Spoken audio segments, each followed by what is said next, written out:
This is the Main Street Vegan Podcast, where our tagline is vitality, spirituality, and compassion. And today we're going to be zeroing in a little bit on that second one, spirituality. Now, don't leave, because veganism is not a religion, but it is darn spiritual for a whole lot of people. And we're going to explore that aspect of being vegan today with somebody that I know you're going to want to meet. Thank you for being with us. Hi, I'm Victoria Moran, host of the Main Street Vegan Podcast. What a pleasure to have you with us today.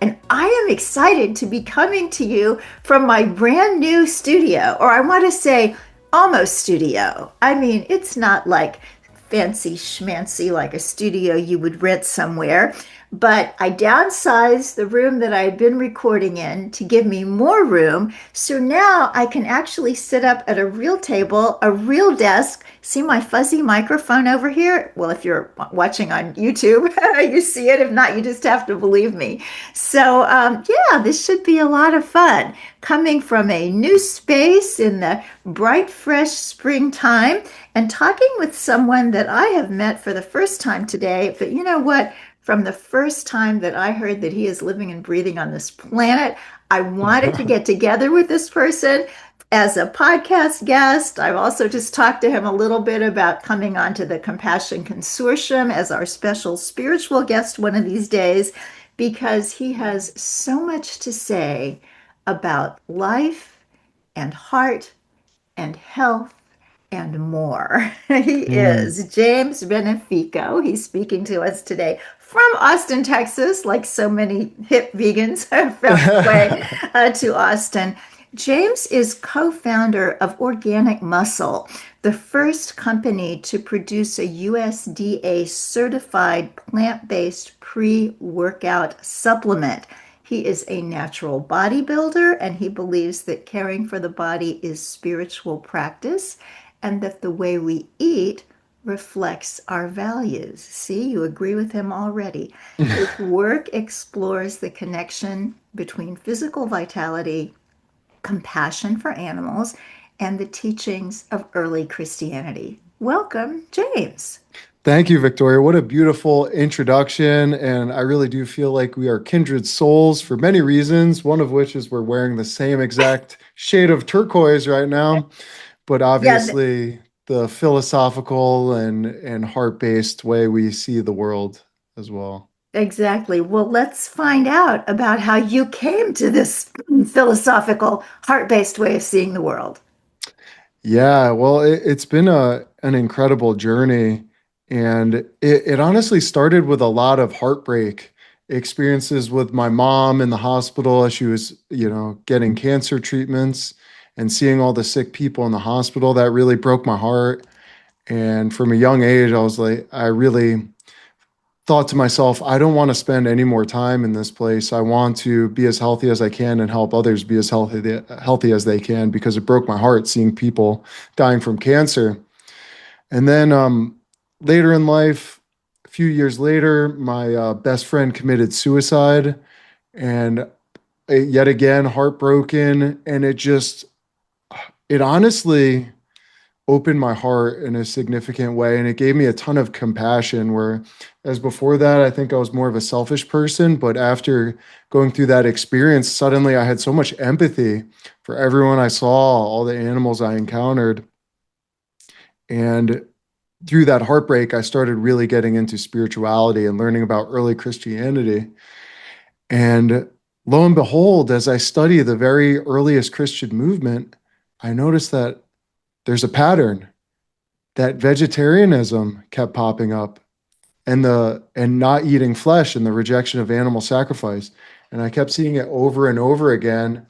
And eventually I just realized that these were some of the most incredible men and women who ever lived, and they were really onto something. And yeah, my whole life changed from there. And now I'm a passionate advocate of peace and compassion for all beings. Oh, that's beautiful. And for people who are listening and can't see your hat, it says, God loves animals too. What a concept, you know? You know, that is a concept that runs through every spiritual teaching in the world. And we know in the Bible, not a sparrow falls, but the Father sees. And you Hmm. think, what about a factory farm for eggs or chicken? I mean, just the Yeah. the magnitude of the suffering and how relatively easy it would be for us to end it all is it's big. Hmm. So talk about your regular life. I mean, you're a bodybuilder, you're a young, good-looking guy, you're out there in the world, you're in Austin where everything is so hip and cool, and yet you have these deep, deep convictions. So how does that play out in getting up in the morning and going through your day? Well, I'm very blessed because I do what I love. My work is what I'm most passionate about. I have a plant-based supplement company and I have a podcast about the early Christian movement, the history of Judaism, and how it all plays into this element of compassion for animals. And it all in a nutshell comes down to the golden rule. That's the fundamental spiritual law in the universe, the fundamental moral law of treating others how you would like to be treated. So I try and base my daily life around that concept. And I think it's a good way to live. But in terms of my interactions with the world at large, some people, I have an amazing group of friends who we're all on the same page, but sometimes it's a little challenging. Like my parents don't get it. Um, they really don't get it, but they support me. And a lot of people I know think I'm crazy, and they've been blinded to the most obvious reality, or the most obvious fact in the entire universe, that killing innocent animals is not a nice thing to do. It's literally, it's like a black magic spell over people's minds where they can't, and it was over my mind at one point too, so I understand. But once you see it, you go, my goodness, how is it possible that I was so blind? It's remarkable the power of burying your head in the sand, I guess. It's pretty powerful and it's so universal. And yet, as we wake up one at a time, so many incredible things happen. Talk to us a little bit about how you see the crossover. We've got health, we've got kindness, we've got positivism and upliftedness. And I Hmm. actually think that the more people who start tuning into the fact that non-human animals matter, the more that's going to break down some of these barriers that are keeping us separated on other issues. Because the Yeah. truth is, you go to a dog run, everybody's crazy about their dog, doesn't Hmm. matter where they come from, what their politics are, they can relate over the dogs. And maybe we could at some point relate over the cows and pigs and chickens and Hmm. get a little bit of communication going on that we don't have now. Yes. I think it's really the fundamental issue. It's almost like the test that humanity is here to come and to evolve our consciousness to love even the least of these, to love defenseless creatures that we do have the ability to dominate if we'd like to, but we choose not to because we're choosing a higher way. I think about, if you think from like a biblical lens or a spiritual lens, what is an angel and what is a demon? An angel is a being of higher intelligence or capacity or power that is benevolent, that uses its power for love and compassion and to uplift, right? And what would a demonic being be considered? It's a being with power or influence that uses it to harm for their own benefit. So from that lens, we all have a decision to make whether we could be an angel or a demon to different creatures, to animals. And it can be considered harsh language, but it's true. That's what the definition is. And I think karmically what's happening here is that we're, in a way, humanity is building its own prison, And a lot of these structures, whether it be politically or with AI or culturally, that keep humanity down, it's almost like a karmic echo of our factory farming system in a way. So if you do believe in karma, then what we dole out, we must receive in some capacity. And I mean, go look out at the world. Look at the warfare and the violence and the corruption on such a massive scale. I think it's just a reflection of the way we treat God's beautiful animals. I couldn't agree with you more. And so many great thinkers have. I think about Isaac Bashevis Singer, the great Yiddish writer and philosopher who said that to the animals, all humans are Nazis, and this is an eternal Treblinka. Yes. So we have quite a job ahead of us. So talk with us a little bit, James, about the juxtaposition of caring for the body and fitness is spiritual practice. I think sometimes we think, there's sort of like Sunday school and soccer practice, when you're a kid, Hmm. never the twain shall meet. But I think for lots and lots of us as vegans, they all come together. It's intimately related, mind, body, and spirit. And myself and Aaron Abke, maybe some of your audience knows of him. He's my best friend. He's a big spiritual teacher on YouTube, but we just wrote a book together called NazFit, which stands for Nazarene Fit. And the Nazarenes were the earliest Christians. They were a sect of the Essenes. And basically, the general premise is that the Essenes, which was a mystical group of Jews in the ancient Israel period, and we have numerous historical sources that these were the healthiest, most long-lived people on earth, and they're attested to being vegetarians by Josephus and several other sources. But the reason that they were so healthy, they prioritized the temple because they knew that if your physical body was unhealthy, that it was a hindrance to your spiritual growth and your connection to God. I mean, just think about it, the times in life when you're not taking care of yourself and you're slothful and you're laying on the couch and you don't have the confidence to go out there and accomplish your dreams. God made all of us for a purpose. We all have a gift to share with the world.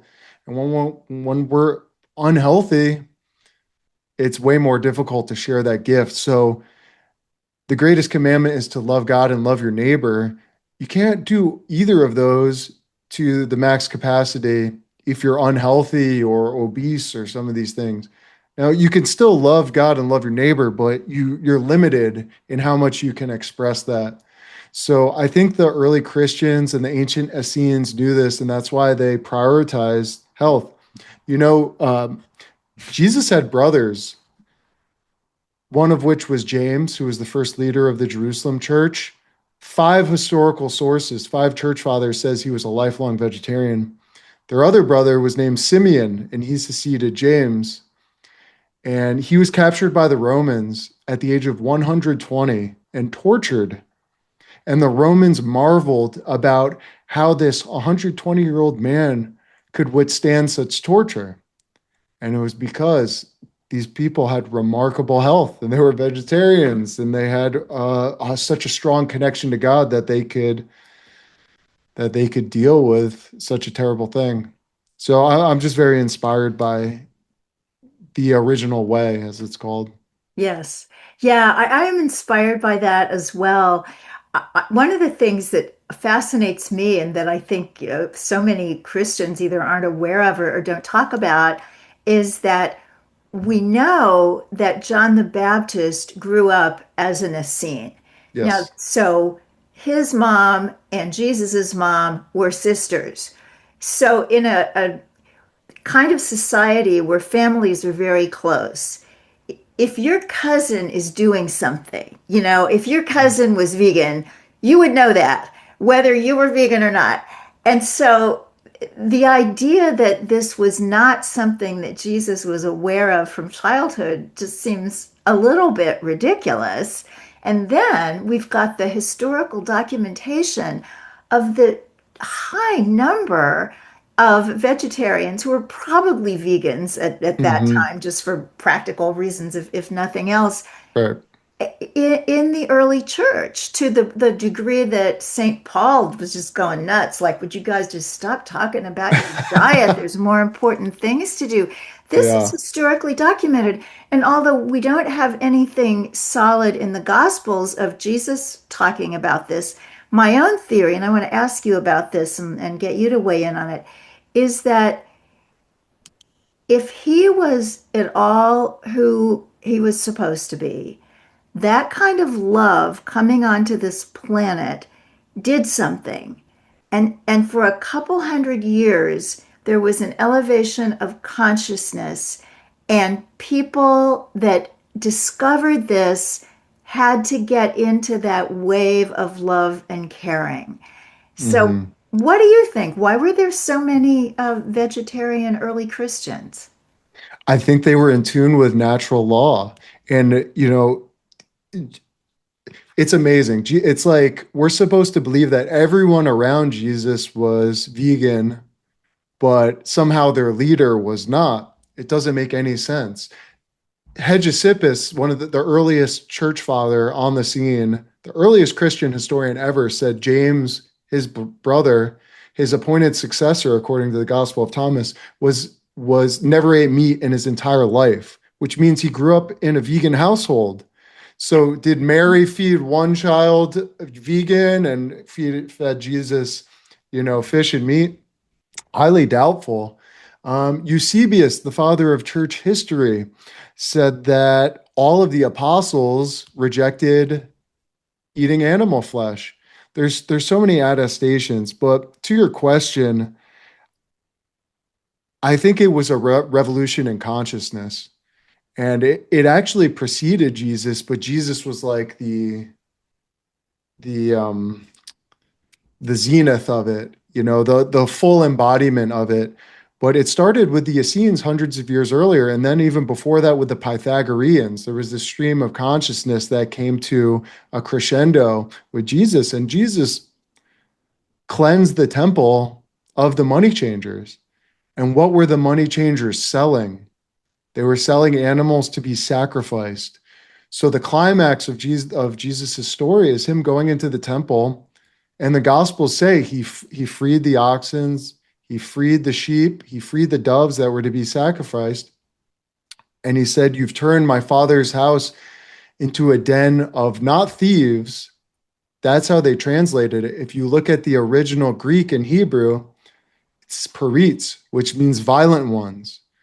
You've turned my father's house into a den of violence, because they were doing all of these animal sacrifices there. And the animal sacrifices was the ancient meat industry. Okay. So Jesus gave his life to be a vegan activist. He went into the temple and freed the animals and opposed the temple cult that was sacrifice. They were selling salvation. You need to, and even your regular Christian nowadays, if you stumble in the forest on an animal sacrifice, every Christian would go, okay, that's a satanic ceremony.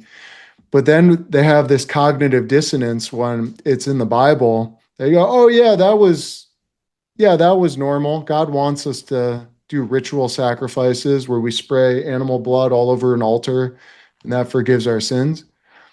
No, God is eternal. God's nature is eternal. God is eternal, infinite love. And that is you can't put a round peg in a square hole, okay? If it's evil now, it was evil then. And this is what the early Christians knew. So it was a revolution of love, to answer your question. And it was incredible bravery. They stood up to the animal sacrificial system and they were met with tremendous violence. It's part of the reason there was so much violence against the early Christians. They were opposing this ancient sacrificial system, which was so common and so violent and so powerful. That's a lot. I think anyone who has seen the documentary film Christspiracy, I believe it's now changing its name to What Would Jesus Do? That suggests some of the things that you're saying, and is definitely something worth watching. Mm, I know that at that time in history and prior to that time, animal sacrifice was pretty ubiquitous. We had it in the Vedic era, even though it evolved and turned into ahimsa and a vegetarian tradition. There was that animal sacrifice early on, and I think this just shows that whether we're talking about the Christian tradition or some other tradition, we can outgrow how things used to be yeah. and come into to more of a fullness. But I do want to ask you some really basic questions that people ask all the time, particularly people who are Christian or who grew up in Christianity. So Yes. these are going to be pretty basic, and just I'd love Well, to get your take on it. So many Christians say, well, everybody knows Jesus ate fish. He ate the fish after the resurrection, according to the scriptures, and he was hanging out with all these fishermen. So what are we going to do with that? Oh, right. and the loaves and the fishes. Can't forget Yeah. that one. Well, I highly Cam Waters, the director of Christspiracy, is one of my Mhm. best friends. I was just Oh, talking to cool. him right before I hopped on here. Yeah, Yeah, an amazing guy. But I would recommend that everyone who has questions about the fish stories check out his video. It's almost like a mini documentary called "The Gospel Catch" on the Christspiracy YouTube channel. But it's in called it, the Gospel Catch, the Gospel Catch, yes, it's amazing. like And like he, catch fish. yes, Okay. and he thoroughly debunks all of these fish stories. There's so many elements, but one of the biggest slam dunk is that when you read the early patristics, the early church fathers, they would write long, detailed commentaries on the Bible and give their analysis. And when you read those sources, when they talk about the loaves and the fishes and a lot of these fish stories, Mhm. they're not there. So they're like word for word dissecting every verse, but no mention of fish anywhere. So that shows us that the fish was likely a later interpolation, an addition to appeal to a more Mediterranean Gentile audience. If you're trying spreading the religion to a bunch of Greeks who eat fish every day, you want the story to resonate with them. I know it's a tough pill to swallow, but this gets into the idea: is the Bible infallible? Um, for for our perspective, the Bible is a blend of truly divine inspiration and some of the most beautiful, inspiring words ever written down on paper. But it's fairly obvious that it's been messed with. That the Bible even says this. I think it's Jeremiah 8:8 says the lying pen of the scribes has made it into a lie when referencing the scripture that scribes had gone in and changed things and lied. So it takes a certain amount of maturity to be able to view an ancient document and say, okay, this is a blend of truth and falsity, and I'm going to use. There's a variety of techniques to discern what is what, but the paradigm we view the Bible through is very simple. The greatest commandment that Jesus said, love the Lord your God with all your heart, soul, might, and love your neighbor as yourself. Essentially, the golden rule. So, if anything in the Bible is rejects the golden rule and calls for violence or hatred or slavery or whatever, we would view that as being an interpolation or as a later addition. Because God's nature is love, and those who know love know God. So God can't be love and also, command slavery and violence and genocide and things like that. So yeah, it's a tough pill to swallow for a lot of people, but that's how we view it. All right. I couldn't again. I keep saying I agree with you. I agree with you. Uh, It's like you're my long lost brother. nice. I know that Professor Rin Berry, the late Rin Berry, who was long considered the historian of the vegetarian movement. In fact, his birthday, January 31st, is Vegetarian History Day. And he used to teach for the program that I run, Main Street Vegan Academy. And I remember after the very first class, somebody asked him about the loaves and the fishes. And he was a very humble man, and he kind of looked down and, kind of wrung his hands a little bit because he knew this might sound like bragging. And he said, "Well, when I translated the New Testament from the Greek," and that kind of makes you sit up like you did that. And then he Wow. repeated, he said, "When I translated the New Testament from the Greek, I found that the word fish throughout the New Testament is the Greek word for fish. But in that loaves and fishes story, that's not the word. It's a word Yeah. that has as its first translation kind of relish, hummus, Yeah. baba ganoush I that think you it's would eat with. prosphagion or something like that. Yeah, that you'd eat with loaves. Second definition, dessert. Third definition, little fishes. And his contention, and Professor Barry was a professor of history and anthropology at the New School in New York City. And his contention was some translator later on just thought it was more miraculous to multiply the fish than to multiply the tahini. Yeah. So the stories, the research is utterly fascinating. And yet, I think at the end of the day, whatever we read, whatever we intellectually come up with, it's a heart thing. So It is. tell us about your heart. And as you tell us about that, tell us a little bit about how you grew up. I'm utterly fascinated by what makes some people vegan. Mm. Lots of people see the videos, read the information, and don't change.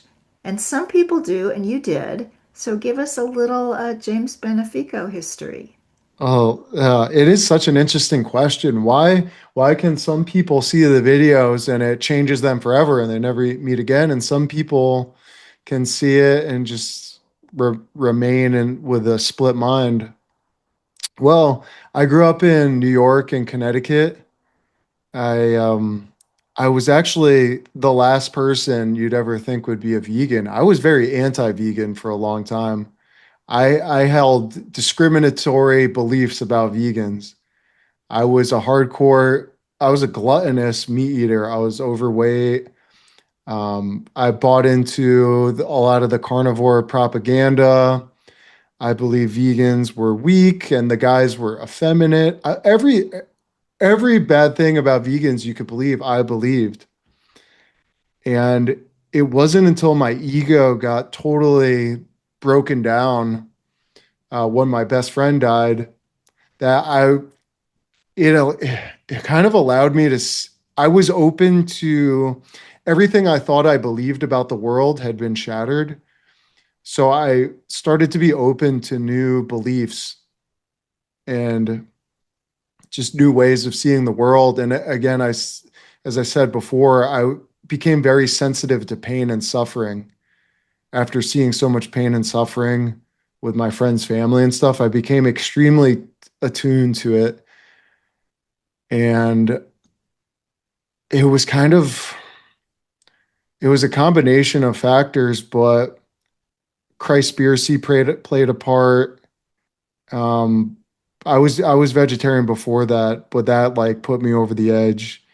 And Dominion and just the realization, oh my goodness, I've been participating in pure evil, and my heart absolutely broke. Mm.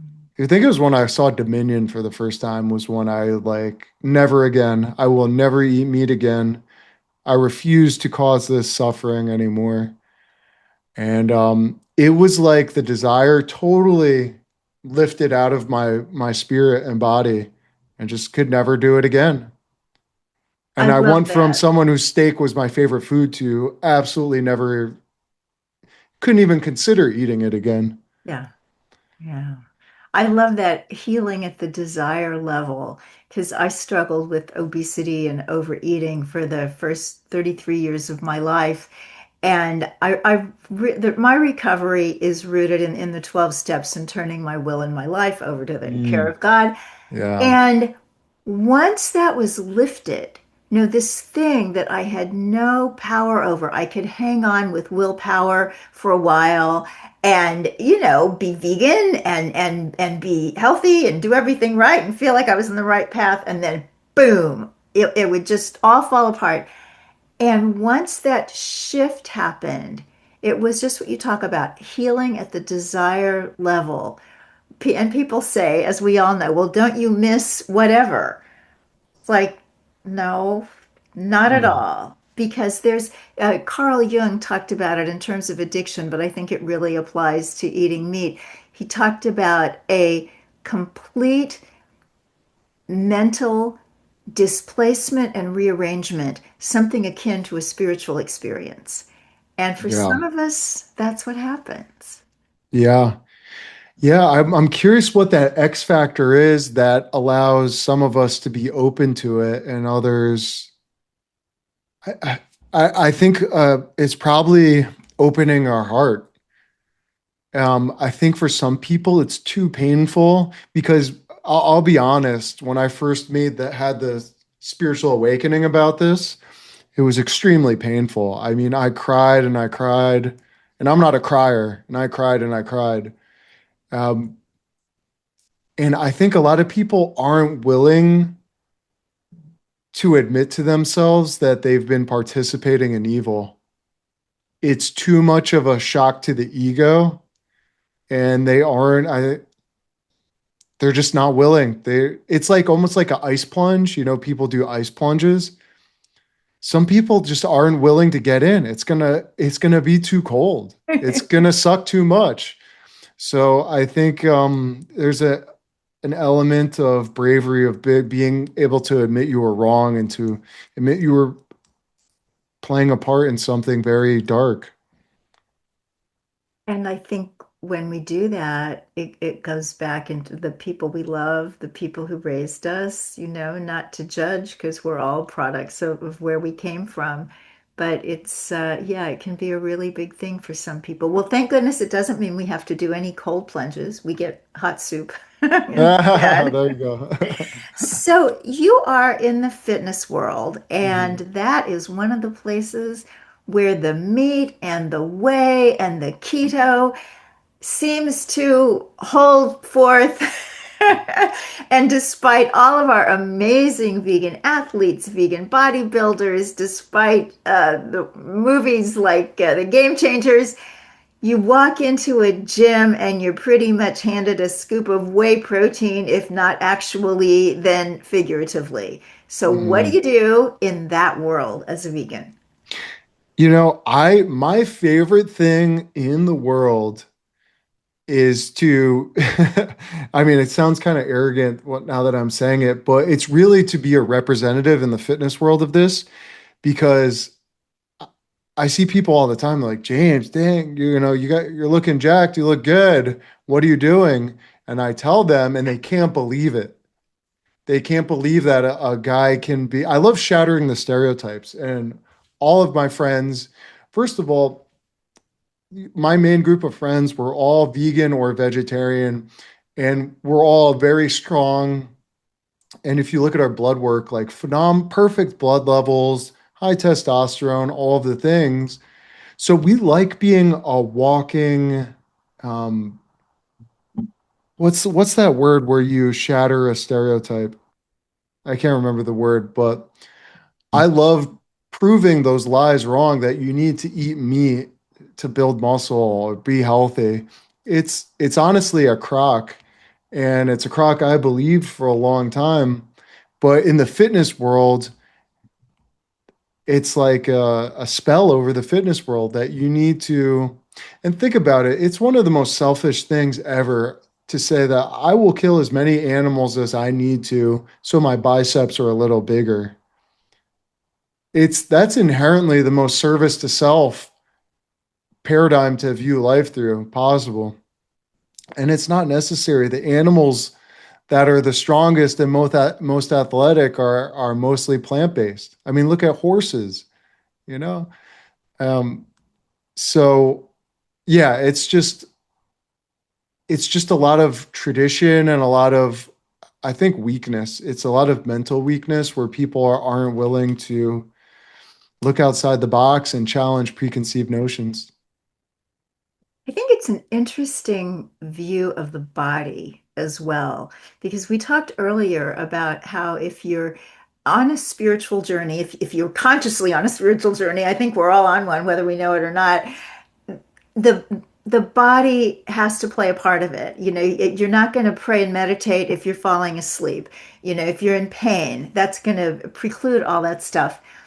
And yet, I think there's also this idea in our world that the body is everything, that it's not just a temple of the spirit, it's like something to be worshiped.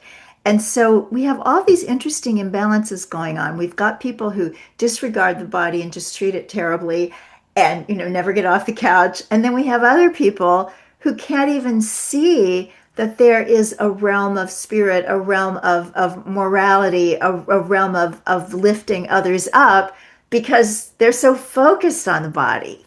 Yeah. Yeah, it's really interesting. And I do think there's something metaphysical too, like a metaphysical blindness that comes from unhealthy body and the overconsumption of meat. Like it really weighs down your spirit where you can't even see these things if you want to.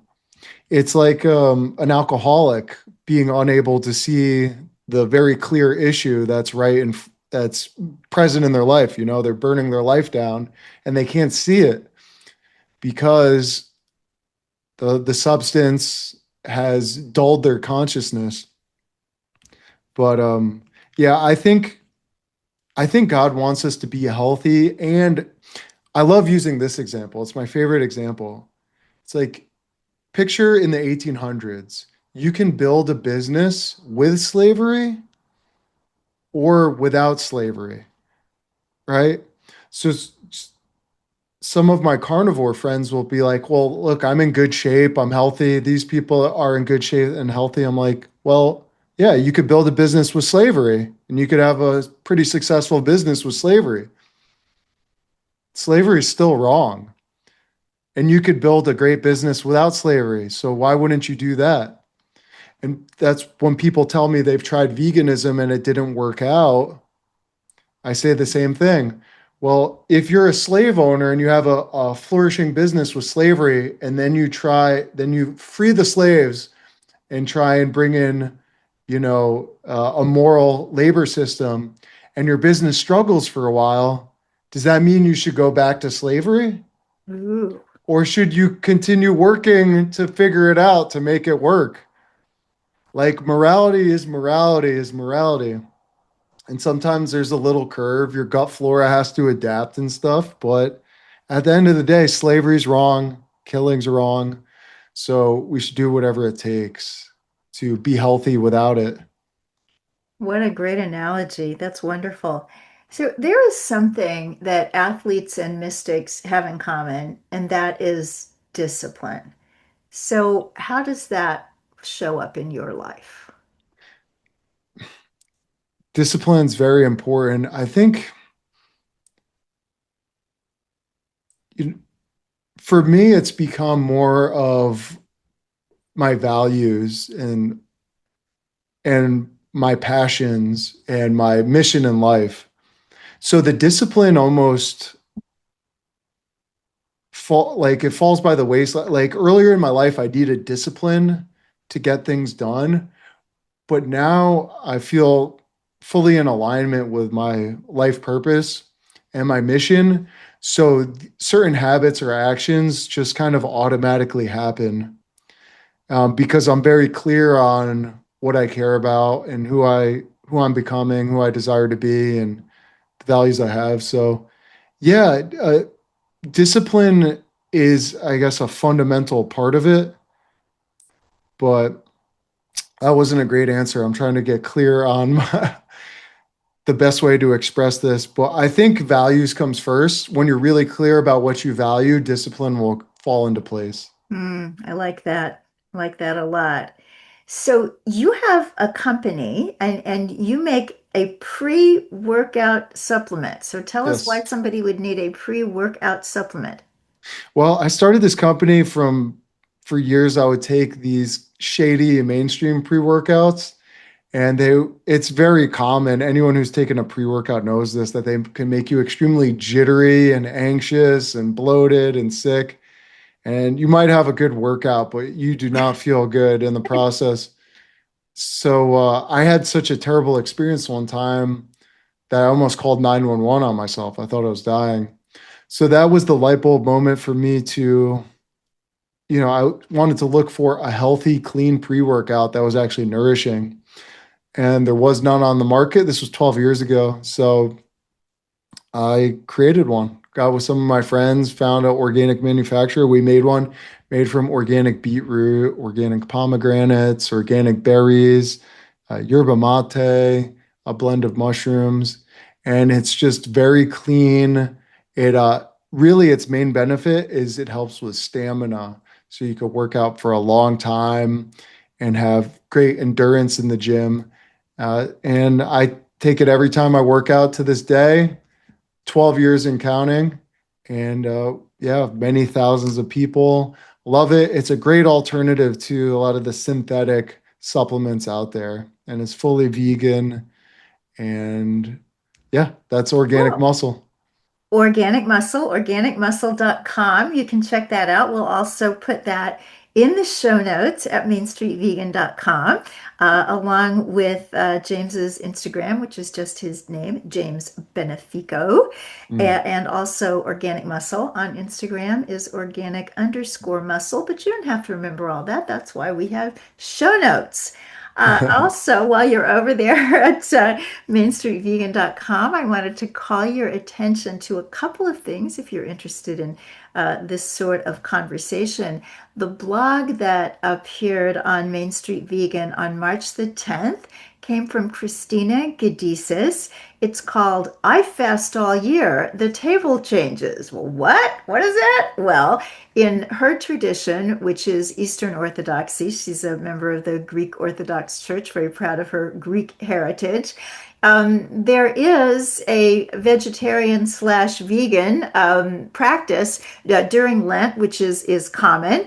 And then when Lent is over, things go back to the unfortunate normal. But she talks about the love of her family and their understanding of her to the degree that they're able to continue like this fast in her honor sometimes during the rest of the year. So that's a beautiful, beautiful piece. You can also subscribe to the Main Street Vegan blog. And if you do that, then you get a free copy of recipes to help you age like a yogi. And who wouldn't want to do that? So also we're going to be looking at Christspiracy. Is it how is it now on their website? Is it still Christspiracy or is that changed? Yes, I believe it's still Christspiracy, but they also have the What Would Jesus Do, WWJD Okay. URL too, or Okay. the social media handle. So they're using that as well. Okay, cool. So that's an amazing documentary. And then also the documentary I have to do is shout out Thomas Wade Jackson's 2019 documentary, A Prayer for Compassion, which I have the honor of being on the production team. So you can check all of those out. There's also a book, Dr. Holly Roberts, and it's Vegetarian Christian Saints about some of those I early have that book. um, yeah, and I mean it's almost like, your parents maybe read you stories, stories of great people who did this. It's like that. It's like every night you can read about a different Mm. vegetarian saint or mystic from early Christianity. And then also, I'm just giving you all this stuff, and I'll put it all in the show notes as well. The Compassion Consortium. This was the brainchild of my husband, Reverend William Melton, and now largely run by Reverend Sarah Bowen and myself and a wonderful staff. We are interfaith, interspiritual, interspecies spirituality for animal advocates. So on the one Sunday a month, we have a wonderful late afternoon Sunday service, late afternoon Eastern time, 4 p.m. And we also have animal grief support and vegan meditation and all kinds of things going on during the month. So you can check out compassionconsortium.org. So, James, as we wind down, how do you do it out in the world? How do you relate to your family? How do you relate to other people who consider themselves spiritual and other people who don't as a vegan? That's a great question.